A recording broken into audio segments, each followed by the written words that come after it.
தொடும் நேரம், இயேசு தொடும் நேரம், இயேசு தொடும் நேரம், இயேசு தொடும் நேரம். Jesus makes you whole, Jesus makes you whole, Jesus makes you whole, Jesus makes you whole. We welcome you for the program Touch Jesus, He saves, He heals. இயேசு தொடும் நேரம் நிகழ்ச்சிக்கு உங்களை அன்புடன் வரவேற்கிறோம். This is the time for you to be made whole and to receive the touch of Jesus. இயேசுவின் தொடுதலையும் அற்புதத்தையும் இப்பொழுது பெறலாம்.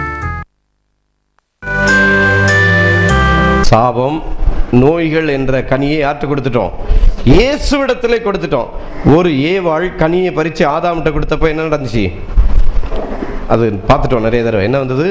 சாபம், பாவம், மரணம் வந்தது. இப்போ நம்ம பாவம், சாபம், மரணத்தை யார்கிட்ட கொடுத்தாச்சு? இயேசுநாதர் அந்த கனியை புசித்தாரா, புசிக்கலையா? புசித்தார். புசித்ததினாலே வந்த விளைவு என்ன? இயேசு கனியை புசிச்சதுனால என்ன வந்தது? மரணம் வந்ததா? என்ன வந்தது? ஜீவன் வந்தது. ஆமென். அதாவது உங்க பாவத்தையும் உங்க நோய்களையும் உங்கள் சாபத்தையும் இயேசு ஏற்றுக்கொண்டபடியினால் உங்களுக்கு ஆசீர்வாதம் வந்தது, ஆரோக்கியம் வந்தது, பலன் வந்தது, நிறைவான பெருக்கம் வந்தது. நம்ம எல்லாரும் ஏவாளை போல பாவம், சாபம் என்ற கனியை இயேசுவிடத்தில் கொடுத்து விட்டபடியினால் கவனிங்க, இயேசுவிடத்தில் நாம் கொடுத்தால் திரும்ப என்ன செய்யணும்? பெற்றுக்கொள்ளணும். இயேசுகிட்ட கொடுத்துட்டோன்னு சொன்னோம்னா அது பாதி சுவிசேஷம். அடுத்த பாதி என்ன தெரியுமா? நீங்க இயேசுவிடத்தில் கொடுத்தால் நிச்சயமா என்ன செய்யணும்? உங்கள் தரித்திரத்தை இயேசுவிடத்தில் கொடுத்தால் என்ன பெற்றுக்கொள்ளணும்? ஐஸ்வர்யம் பெற்றுக்கொள்ளணும். உங்க பாவத்தை இயேசுவிடத்தில் கொடுத்தா என்ன பெற்றுக்கொள்ளணும்? என்னது? பரிசுத்தம் இல்லை, நீதி. பாவத்துக்கு ஆப்போசிட் என்னது? நீதியை பெற்றுக்கொள்ளுகிறோம். அதனால பாவத்தை இயேசுநாதத்தை கொடுத்ததுனால பரிசுத்தம் வரல. என்ன வந்தது? பிதா முன்பாக நிற்க பெறுகிற தகுதிக்கு பேர் தான் என்னது? நீதி.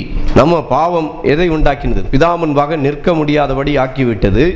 நம்முடைய பாவத்தை இயேசுவிடத்தில் கொடுத்தபடியால் என்ன வந்தது? நீதி வந்தது. நம்முடைய பாவம், நோய்கள், சாபம் எல்லாவற்றையும் சாபத்தை கொடுத்ததுனால என்ன வந்தது? ஆசீர்வாதம் வந்தது. சாபத்தை கொடுத்ததுனால என்ன வந்தது? ஆசீர்வாதம். தரித்திரத்தை கொடுத்ததுனால அது ஈஸியா சொல்லிடுவீங்க. தரித்திரத்தை இயேசுவிடத்துல கொடுத்ததுனால என்ன வந்தது? ஐஸ்வர்யம் வந்தது. ஆமென். நம்முடைய பலவீனத்தை இயேசுவிடத்துல கொடுத்ததுனால என்ன வந்தது? பலன் வந்தது. ஆமென். பலவீனத்தை கொடுத்தா என்ன வந்தது?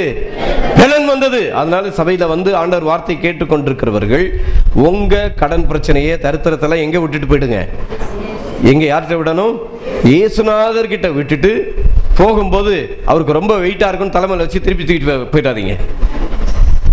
ஐயோ நம்ம எல்லாத்தையும் இங்க வச்சுட்டு போனா இயேசுநாதருக்கு ரொம்ப வெயிட் ஜாஸ்தி ஆயிரும்னுட்டு மறுபடியும் வந்து கொண்டு போயிடாதீங்க.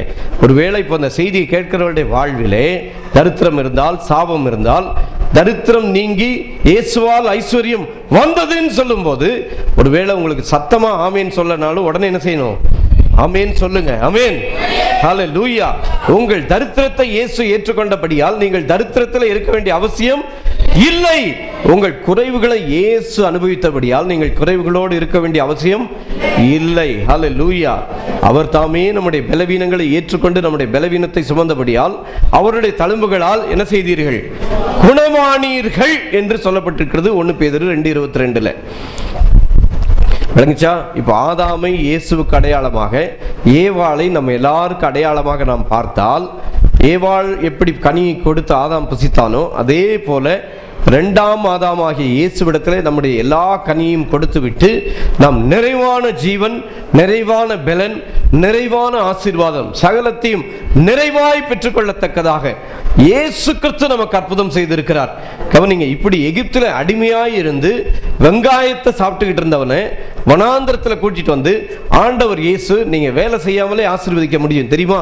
அதுக்கு நீங்கெல்லாம் வேலையை டிசைன் பண்ணிட்டு சும்மா சுத்திட்டு திரிங்கன்னு சொல்லல. உங்க வேலையை வச்சு கர்த்தர் உங்களை ஆசீர்வதிக்கிறவர் அல்ல, அவர் தம்முடைய கிருபையினால் உங்களை ஆசீர்வதிக்கிறார். ஆமென். அவராலே உங்களை இலவசமாய் போஷிக்க முடியும். ஆமென். போஷிக்க முடியுமா முடியாதா? 5 அப்பத்தை வச்சு இயேசுநாதர் எத்தனை பேருக்கு போஷித்தாரு? 5000 பேர். சரி, வனாந்திரத்தில் எதா இருந்துச்சா? ஒண்ணுமே இல்லாம அங்கே எகிப்தை விட்டு புறப்பட்டு வந்தவங்களுக்கு 5 லட்சம் பேர் புருஷர்கள் மட்டும் 5 லட்சம் பேருக்கு டெய்லி சாப்பாடு ஃப்ரீ. சாப்பாடு எப்படி கர்த்தர் கொடுத்தார் சொல்லுங்க? சாப்பாடு எப்படி ஃப்ரீ சொல்லுங்க? சாப்பாடு என்னது? ஃப்ரீ. அப்புறம் ஷூ போட்டிருக்கிற சட்டை என்னது? காசு கொடுக்கணுமா வனாந்தரத்தில்? எல்லாமே ஃப்ரீ. அடுத்தது அவங்க சட்டை போட்டாங்கன்னா அது அழுக்கே ஆகாது. ஆமீன்.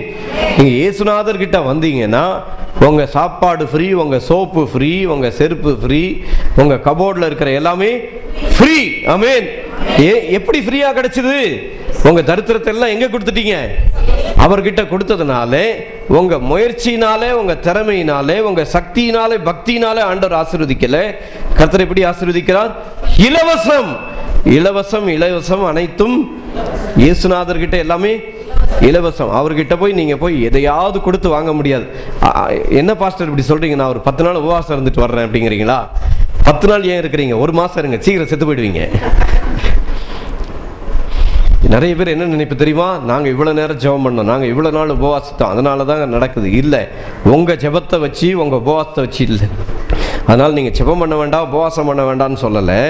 கர்த்தர் தாம் கல்வாரி சிலுவையிலே செய்த கிரியை நிமித்தமாக கர்த்தர் உங்களையும் என்னையும் ஆசீர்வதிக்கிறார். அதை தவிர அவர் கிருபை உள்ளவர். ஆமென். அவர் இரக்கமுள்ளவராக இருக்கிறபடினால் வனாந்தரத்தில் டெய்லி நைட்டு அழுதுகிட்டே படுக்கணுமா? நாளைக்கு காலையில் பால் வாங்க பணம் இல்லை, சர்க்கரை வாங்க பணம் இல்லை அப்படின்னு நினச்சிக்கிட்டே நாளைக்கு என்னத்தை சாப்பிட போகிறோம் அப்படின்னு வருத்தத்தோடு படுக்க வேண்டாம். என்ன தெரியுமா? அதில் இன்னொரு ஆழமான நீங்கள் பார்க்கணும்னா, இதே சம்பவம் என்னாகும் 11 சொல்லியிருக்குது. மோசே கிட்ட போய் முறுமுறுத்தார்கள். முறுன்னு சண்டை போட்டுட்டு போய் என்ன செய்தார்கள்? போய் படுத்தாங்க. ஆண்டவர் உடனே, டேய் இந்த ஆள் எல்லாம் முறுமுறுக்குது, இதுக்கு என்ன செய்யக்கூடாது? சாப்பாடே கொடுக்கக்கூடாது சொன்னாரா? அதுக்கு இங்கிலீஷில் ரொம்ப நல்லா போட்டிருக்கு. என்ன போட்டிருக்குன்னா, நெக்ஸ்ட் டே த லார்ட் ரெயின் டவுன் மன்னான்னு போட்டிருக்கு. மன்னாவை என்ன செய்தாராம்? மழை போல வருஷிக்க பண்ணினார் போட்டிருக்கு இங்கிலீஷில். இவங்க முறுமுறுத்ததுனால நாளைக்கு மொத்த பேருக்கு அக்கினி அனுப்பி பொசிக்கிறேன்னாரா ஆண்டவர் சொன்னார். அப்படி அதுக்கு நல்லா தெரிஞ்சுக்கணும்னா கவனிங்க. ஏன் அழிவு வரலன்னா, 20ஆம் அதிகாரத்தில் தான் நியாயப்பிரமாணம் வந்தது. யாத்திராகமத்தில் அவர்கள் செங்கடலை கடந்து வந்து 20ஆம் அதிகாரம் வரையிலும் அவர்கள் என்ன முறுமுறுத்தாலும், என்ன சண்டை போட்டாலும் அவங்களுக்கு என்ன வரல? அழிவு வரவில்லை. ஏனென்றால் நியாயப்பிரமாணம் வந்த பிறகுதான் ஜனங்களுக்கு என்ன வந்தது? அழிவு வந்தது. கர்த்தர் கிருபை உள்ளவர். இன்னைக்கு அதே போல உங்களுக்கு எனக்கு என்ன கிடையாது? நியாயப்பிரமாணம் கிடையாது. ஆகவே அவருடைய கிருபையினால் கர்த்தர் உங்களை என்ன செய்ய விரும்புகிறார்? ஆசீர்வதிக்க விரும்புகிறார். ஹல்லேலூயா. இப்போ ஒரு கேள்வி கேட்குறேன், பதில் சொல்லுங்க. நம்ம தமிழ்நாடு முழுவதும் இருக்கிற பொதுவான காரியம், அதனால் நீங்கள் அந்த பொதுவான பதில் தான் சொல்லுவீங்க. எரிகோ மதில் விழுந்தது எதனால?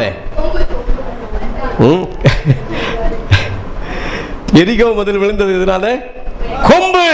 சொல்லுங்க, எதனால விழுந்தது? கொம்பு. எதனால விழுந்தது? கொம்பினால் விழுந்தது. என்ன கொம்பு அது? அதுக்கு இல்ல 6ஆம் அதிகாரம் 4ஆம் வசனம்.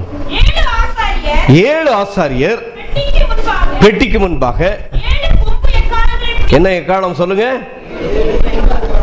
கொம்பு எக்காலம். என்ன எக்காலம்? கொம்பு எக்காலம். ஒரு இடத்துல மட்டுமா போட்டிருக்குது? திருப்பி மறுபடியும் போட்டிருக்கங்க.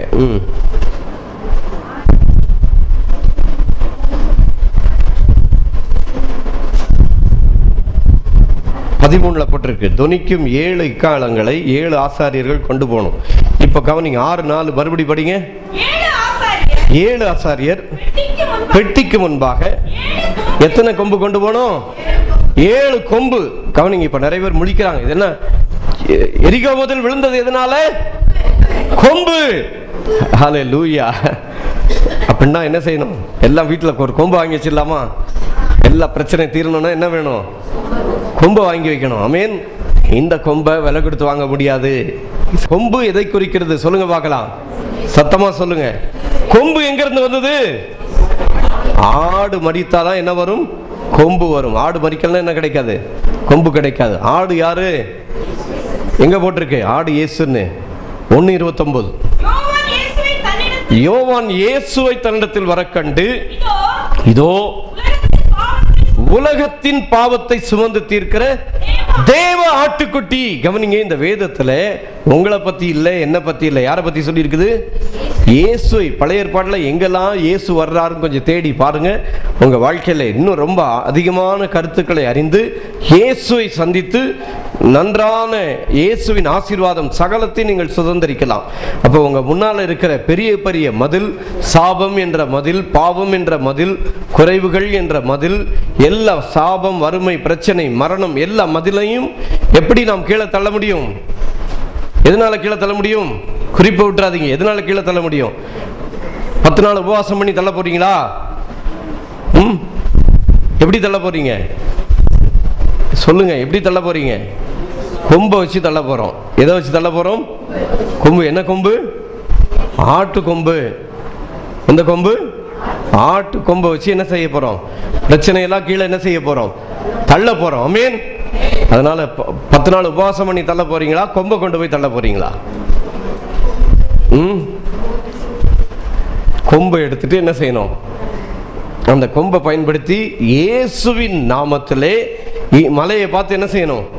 பேசணும். நான் வசனத்தை சொல்றேன், இப்போ கவனிங்க. ஆனால் லேட் ஆகும் ஒன்றா படிக்க. மார்க் 11, 22, 23 சொல்லியிருக்குது. மலையை பார்த்து என்ன செய்யணும்? பேசு அப்படின்னு சொல்லி ஆண்டவர் சொன்னார். மலையை பார்த்து மலை முன்னால போய் உட்கார்ந்து 10 நாள் ஜெபம் பண்ணுன்னு சொன்னாரா? நீங்க ஜெபம் பண்ண வேண்டான்னு சொல்லலை, விளங்குச்சா? அதனால நீங்க தப்பா நினைச்சிடக்கூடாது. நீங்க எப்படி எதை பயன்படுத்த, நமக்கு ஒரே ஒரு ஆயுதம் இருக்குது. என்ன ஆயுதம்? இயேசு நாமம் என்ற ஆயுதம். ஆமென்.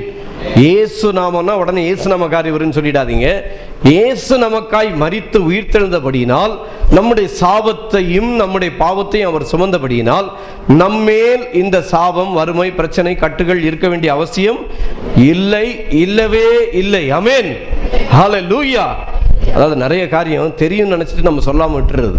ஆனா பாத்தீங்கன்னா இந்த அதே சம்பவத்தில் 2ஆம் அதிகாரத்தில் ஒரு இயேசு வருகிறார். அதை நிறைய பேர் ஃபோன் பண்ணி சொன்னாங்க. முதல் முறையாக கேள்விப்படுறேன்னாங்க. அதே 2ஆம் அதிகாரம் 15 வாசிங்க. இப்போ அதில் ஒரு இயேசு வருகிறார்.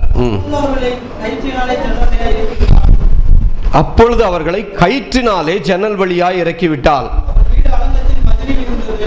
இப்ப 17 படிங்க. அது என்ன கயிறுன்னு சொல்லி போட்டிருக்கு பாருங்க.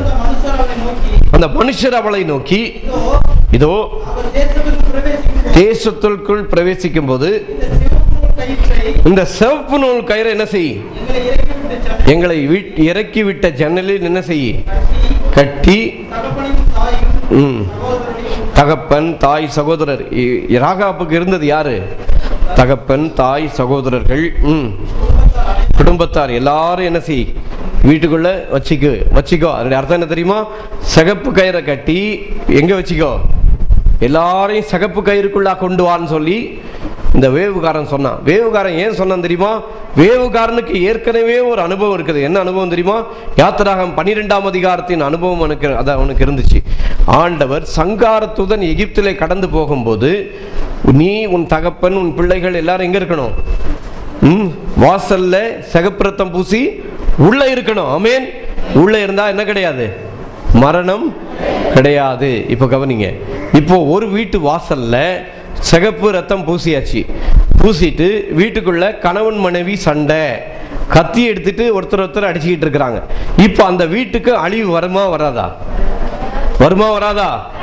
ஏன் வராது? பாவம் செஞ்சாங்களே, கத்தி வச்சு சண்டை போட்டாங்களே, அழிவு வருமா வராதா? வருமா வராதா? ஏன் வராது? சிகப்பு ரத்தம். ஆமென். ஹல்லேலூயா. இப்ப நீங்க இதை சொல்லும்போது இயேசு எவ்வளவு மகிமைப்படுவார் தெரியுமா? ஹல்லேலூயா, glory. நீங்களும் நானும் செய்ய வேண்டிய காரியம், உங்கள் பிரச்சனைகளிலே, சோதனைகளிலே, குறைவுகளிலே இயேசுவை கொண்டு வாருங்கள். ஆமென். யாரை கொண்டு வரணும்? இயேசுவை கொண்டு வர அந்த பிரச்சனை ஒன்றுமில்லாமல் போகும். அதுதான் சுவிசேஷம். கவனிங்க. இப்போ மறுபடியும் இந்த மன்னாவுக்கு வாங்க. இப்போ மனுஷன் 40 நாள் மாத்திரமல்ல. அப்படின்னா பாஸ்டர், நாங்கள் வேலையெல்லாம் விட்டுட்டு ஞாயிற்றுக்கிழமை கோயிலுக்கு வந்தால் என்ன சாப்பாடு கிடைச்சிருமா கேட்குறீங்களா? சாப்பாடாக தேடுறீங்க. சாப்பாடுக்கு மேலே உங்கள் வாழ்க்கைக்கு எல்லாவற்றுக்கும் எல்லாமாக இயேசு கிறிஸ்து உங்களுக்காக சகலத்தையும் செய்ய வல்லவராக இருக்கிறார். அதாவது கவனிச்சிங்கன்னா, டெய்லி மன்னா வரும். ஆனால் ஓய்வு நாளில் என்ன செய்யாது? மன்னா வராது. ஆனால் அதுக்கு ஓய்வு நாளுக்குரிய மன்னாவை எப்போ கொடுத்துருவார்? அதுக்கு முந்தின நாள் இப்போ ஓய்வு நாள் ஞாயிற்றுக்கிழமைன்னா சனிக்கிழமையே என்ன செஞ்சிடும், மன்னா கிடச்சிரும். எதுக்குரிய மன்னா கிடைக்கும் தெரியுமா? ஞாயிற்றுக்கிழமைக்குரிய மன்னா கிடைக்கும். திங்கக்கிழமை காலையில் திங்கக்கிழமைக்குரியது திங்கக்கிழமை வந்துடும். அன்றன்றுள்ள அப்பத்தை இன்று எங்களுக்கு தாரும் சொல்லி ஜெபம் பண்ண ஆண்டவர் கற்றுக் கொடுத்தாரு தவிர ஒரு மாதத்தின் அப்பத்தை எங்களுக்கு தாரும் சொல்லி ஜெபம் பண்ண சொன்னாரா? இல்லை. அன்றன்றைக்கு தேவையான அப்பத்தை கர்த்தர் என்ன செய்வார், அன்றன்றைக்கு தருவார் என்று சொல்லி நாளை தினத்தை குறித்து கவலைப்படாதிருங்கள் என்று சொல்லி அங்கே நாம் பார்க்கிறோம். இப்போ யாத்திராகம் 16 இப்படிப்பட்ட காரியங்கள் நடந்தது எல்லாம் அங்கே சொல்லப்பட்டிருக்கிறது. இந்த மன்னா வந்த அதிகாரத்தில் தான் வந்தது. என்ன வந்தது தெரியுமா?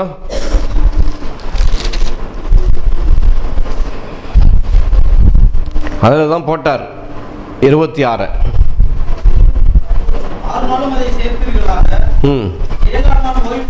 சாரி 15:26 இருக்கு. நான் ஒரு பக்கம் திருப்பி முன்னால் பார்த்துட்டேன். கர்த்தரின் சத்தத்தை கவனமாய் கேட்டு அவர் பார்வைக்கு செம்மையானவைகளை செய்து. பாஸ்டர் இப்ப லைனுக்கு வந்துட்டார் அப்படிம்பாங்க. லைனுக்கு வரல பாஸ்டர், கவனிங்க, வாசிங்க. அவர் கட்டளைகளுக்கு செவி கொடுத்து அவருடைய நியமங்கள் யாவையும் கை கொண்டால் எகிப்தியருக்கு வரப்பண்ணின வியாதிகளில் ஒன்றையும் உனக்கு வரப்பண்ணேன், நானே உன் பரிகாரியாக கர்த்தர். அது உண்டு, அது இன்னைக்கும் உண்டு. ஆனால் அதுக்கு முன்னால போட்டிருக்கு பாருங்க, நீ உன் தேவனாகிய கர்த்தர்ல இருந்து வரப்பண்ணேன்ற வரைக்கும் அது என்ன உடன்படிக்கை சொல்லுங்க? என்ன உடன்படிக்கை? பழசு. என்ன உடன்படிக்கை? பழசா புதுசான்னு மட்டும் சொல்லுங்க. பழைய உடன்படிக்கை. இப்ப அந்த பழைய உடன்படிக்கை இல்ல, முடிஞ்சு போச்சு. பழைய உடன்படிக்கை முடிஞ்சு போச்சு. அதனால இதெல்லாம் கை கொள்ள வேண்டான்னு சொல்றீங்களா? ஆமா, கை கொள்ள வேண்டாம், கை கொள்ள முடியாது. யாராவது கை கொள்ள முடியுமா? விபச்சாரம் செய்யாதிருப்பாயாக. யாராவது ஒருத்தர் கை கொள்ள முடியுமா சொல்லுங்க? கை கொள்ள முடியுமா? விபச்சாரம் செய்யாதிருப்பாயாக கை கொள்ள முடியுமா முடியாதா? என்ன பாஸ்டர் முடியும், எங்கெல்லாம் பார்த்தா இப்போ விபச்சாரம் செய்கிற மாதிரியா தெரியுது அப்படிங்கிறீங்களா? அப்படின்னா உங்களுக்கு வசனம் தெரிஞ்சிருக்குன்னு அர்த்தம். தான் விபச்சாரம் செய்யாதிருப்பாயாக யாராவது கை கொள்ள முடியுமா? முடியுமா? முடியாது. ஏன் முடியாது? ஆண்டவர் இயேசு நியாயப்பிரமாணத்தை காட்டிலும் இன்னும் மேலாக சொன்னார், ரொம்ப உயர்த்தி சொன்னார். மத்தேயு 6 இப்போ படிக்க வேண்டாம், நானே சொல்லிடுறேன். என்ன சொன்னார்? ஒரு ஸ்திரீயை இச்சையோடு பார்க்கிற எவனும் அவளோட விபச்சாரம் செய்ததாயிற்று. அதை நம்புறீங்க இல்லையா? அதை கை கொள்ள முடியாதுன்னு. அதே போலதான் இந்த 15:26 என்ன செய்ய முடியாது, கை கொள்ள முடியாது. சரி, இப்ப இந்த சபையில நான் சொல்லட்டுமா, எல்லாரும் கொலைகாரன். எல்லாரும் யாரு? இப்போ இந்த செய்தியை கேட்கறவங்க யாரு? கிறிஸ்தவங்கள தான் இருப்பாங்க. கிறிஸ்தவங்களை பார்த்து ஆண்டவர் சொன்னார், எல்லாரும் யாரு? கொலை செய்யாதிருப்பாயாக. யாராவது ஒருத்தர் கொலை செய்யாம இருக்க முடியுமா சொல்லுங்க? முடியுமா? முடியுமா முடியாதா? ஒரு சிலர் முடிக்கிறாங்க, இது என்னது, எங்கெல்லாம் பார்த்தா கொலைகார மாதிரியே தெரியுது அப்படி கேட்பாங்க. யார் கொலைகாரன் சொல்லுங்க பார்ப்போம். வசனத்தை எடுத்துட்டீங்களா? தன் சகோதரனை நியாயமில்லாமல் பகைக்கிறவன் கொலைகாரனாய் இருக்கிறான். நீங்க சண்டைக்காரன் சொல்லல. உங்க சகோதரனோ சகோதரிகிட்டயோ யாருக்கிட்டையா சண்டை போட்டா சண்டைக்காரன் சொல்லல. வேதம் என்ன சொல்லுது? சண்டை போட்டா யாரு? கொலைகாரன். அப்போ இந்த நியாயப்பிரமாணத்தை எல்லாத்தையும் நிறைவேற்றினது யாரு? யாரும் நிறைவேற்ற முடியாது. ஆனால் நிறைவேற்றினவர் யாரு? கொடுத்தவர் யாரு? பிதாவாகிய தேவன். இயேசுதான் கொடுத்தாரு. அதை நிறைவேற்ற வந்தவர் யாரு? அவரே மனுஷனா வந்து அவரே என்ன செய்து விட்டார்? நிறைவேற்றி அதை முடிச்சிட்டு பழைய உடன்படிக்கையை முடிச்சு ஒரு புதிய உடன்படிக்கையை கர்த்தர் இயேசு என்ன செய்து விட்டார்? ஆரம்பித்து வைத்து விட்டார். அது என்ன புதிய உடன்படிக்கை? வாசிங்க பார்க்கலாம். 8:12.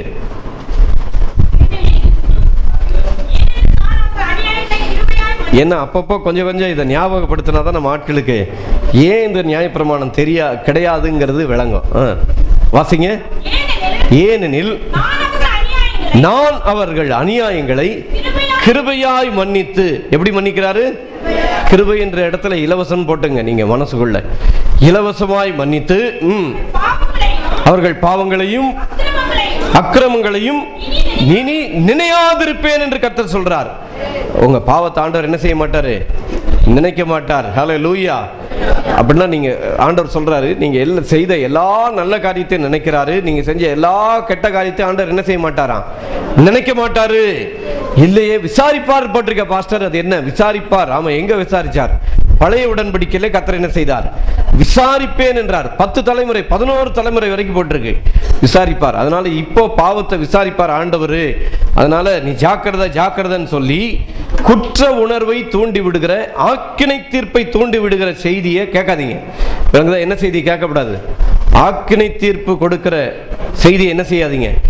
ஏன்னா 2 கொரிந்தியர் 3 போட்டிருக்கு. அதை பற்றி இப்போ நான் விளக்கலை, ஏற்கனவே அதை ஒரு முறை பார்த்துருக்கிறோம். பழைய உடன்படிக்கை என்ன ஊழியம்? ஆக்கினை தீர்ப்பின் ஊழியம். அடுத்து என்ன ஊழியம்? மரணத்தின் ஊழியம். அதான் பழைய உடன்படிக்கை பிரசங்கம் பண்றாங்கன்னா என்ன பிரசங்கம் பண்றாங்கன்னு அர்த்தம்?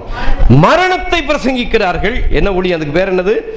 மரணத்தின் ஊழியம், ஆக்கினை தீர்ப்பின் ஊழியம். அப்ப புது உடன்படிக்கையின் ஊழியம் என்ன? மன்னிப்பின் ஊழியம், விடுதலையின் ஊழியம், ஆவிக்குரிய ஊழியம் என்று சொல்லி நம்ம ஏற்கனவே பார்த்தோம்.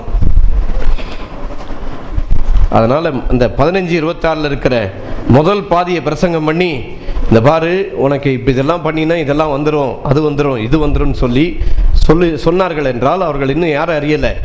இயேசு கிறிஸ்துவை அவர்கள் இன்னும் என்ன செய்யவில்லை? அறியவில்லை. ஹல்லேலூயா. உங்களுக்கு எனக்கும் கர்த்தர் எளிதாக ரட்சிப்பை உண்டாக்கினார். என்ன செய்யணும்? ஜன்னல்ல என்ன கட்டணும்? ஜன்னல்ல சிவப்பு கயிறு கட்டினா உங்களுக்கு என்ன உண்டு? விடுதலை உண்டு. அதனால எங்கன்னா போய் சிவப்பு கயிறை வாங்கி கையிலையும் கட்டிக்கிறேன் ஜன்னல்லையும் கட்டிக்கிறேன்னு போய் கட்டிடாதீங்க. அந்த சிகப்பு கயிறு யாருக்கு அடையாளம்? இயேசுவின் இரத்தத்திற்கு அடையாளமாக. அந்த ராகாப் என்ன செய்தாள்? அவ வேசி, பாவம் செஞ்சா இல்லையா?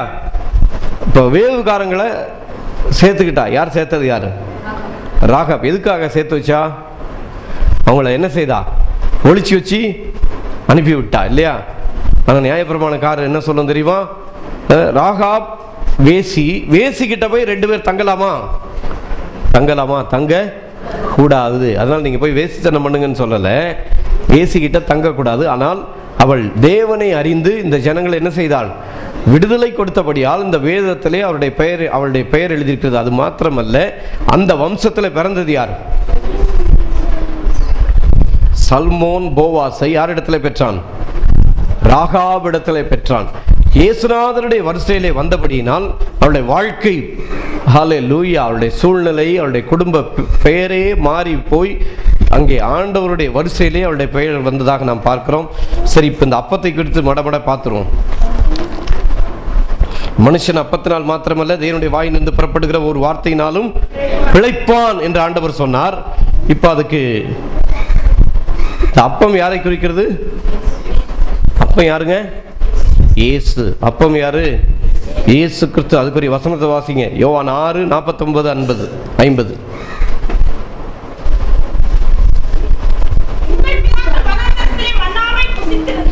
உங்கள் பிதாக்கள் வனாந்திரத்திலே மன்னாவை புசித்திருந்தும் அவர்கள் என்ன செய்தார்கள்? மரித்தார்கள். இதிலே புசிக்கிறவன் மறியாமல் இருக்கும்படிக்கு